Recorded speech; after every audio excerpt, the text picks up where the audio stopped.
સમસ્ત ઢાલ ગરાસિયા કુળ પરિવારનું 31મું વાર્ષિક સ્નેહમિલન નવેરા ગામે યોજાયું। સમસ્ત ઢાલ ગરાસિયા કુળ પરિવારનું 31મું વાર્ષિક સ્નેહમિલન નવેરા ગામના ગરાસિયા ફળિયાના નદી કિનારે યોજાયું હતું। સમારંભના પ્રારંભમાં દીપ પ્રાગટ્ય શિક્ષક શ્રીમતી જશોદાબેન અને ઢાલ ગરાસિયા કુળના પ્રમુખ શ્રી હિતેશભાઈના વરદ હસ્તે કરવામાં આવ્યું હતું। ત્યારબાદ મહેમાનોનું ફૂલ ગુલદસ્તો આપી સ્વાગત કરવામાં આવ્યું હતું। ત્યારબાદ નાની બાળા દ્વારા પ્રાર્થના ગીત સ્વાગત ગીત રજૂ કરવામાં આવ્યા હતા। ત્યારબાદ ઢાલ ગરાસિયા કુળના અગ્રણી એવા સ્વર્ગીય બાબુભાઈ પટેલની યાદમાં 2 મિનિટ મૌન ધારણ કરવામાં આવ્યું હતું। ઢાલ ગરાસિયા કુળના અગ્રણી એવા ઠાકોરભાઈ પટેલ દ્વારા સમાજ ઉપયોગી કરેલા અને કરવાના કાર્યોની માહિતી આપી હતી તેમજ શાબ્દિક પરિચય આપી સૌને આવકાર્યા હતા। સમારંભના પ્રમુખ શ્રી હિતેશભાઈ પટેલ દ્વારા કુળ સંગઠનનો હેતુ સમજાવી વિદ્યાર્થીઓને ભણતર પર વધુ ધ્યાન આપી ઉજ્જવળ કારકિર્દી બનાવવાની શુભકામના આપી હતી।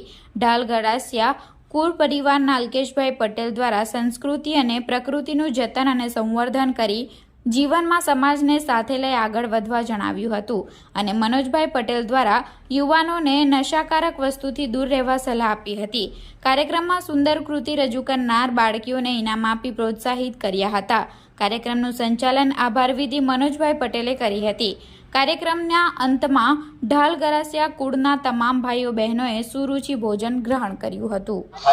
આજે પ્રોગ્રામ અમારા કુળ પરિવારનું એક સંમેલન હતું, વાર્ષિક સંમેલન। તો એ અમારા ગામમાં નવેરામાં ગરાસિયા ફળિયામાં નદી કિનારે રાખેલું હતું।